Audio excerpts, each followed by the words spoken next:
నమస్తే అండి. ఇందాక ఒక వీడియో చూసాను ఫేస్బుక్లో.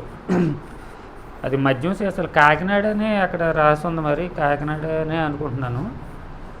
ఈ మద్యం బాటిల్స్ పట్టుకున్నాయి అనుకుంటా అవన్నీ కూడా. చాలా కొన్ని వేల సీసాలు ఉంటాయి, లక్షల మీదే అది కాస్ట్ ఉండొచ్చు. ఆ ఎస్టిమేషన్ అనేది తెలియదు మనకి. చాలా సీసాలు అది రోలర్ తోటి తొక్కించేస్తున్నారు. అది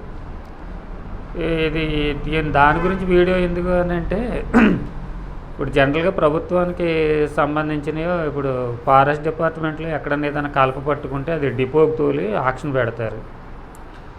అలాగే వెహికల్స్ అవి ఉంటాయి కదండి, మోటార్ సైకిళ్ళు. అది పోలీస్ శాఖ అయితే పోలీస్ శాఖకు సంబంధించి, ఈ ఎక్సైజ్ అయితే దానికి సంబంధించి ఆ వెహికల్స్ కూడా చాలా అయిన తర్వాత ఇది పెడతారు. ఇది పాట పెట్టడం అలాంటివి జరుగుతూ ఉంటాయి.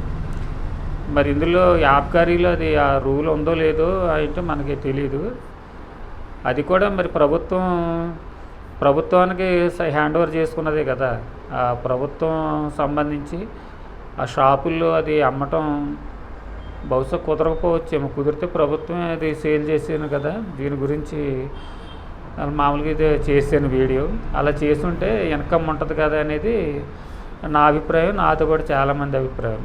అది యాక్చువల్గా రూల్ అయ్యి ఉంటే కనుక అలాగే చేసేది గవర్నమెంట్. ఏదేమైనా అది కొన్ని లక్షల రూపాయలు విలువ చేసే మద్యం అలా వేస్ట్ చేసేయటం అనేది మరి అది ఎంతవరకు నిజమో ఏంటో తెలియదు మనకి.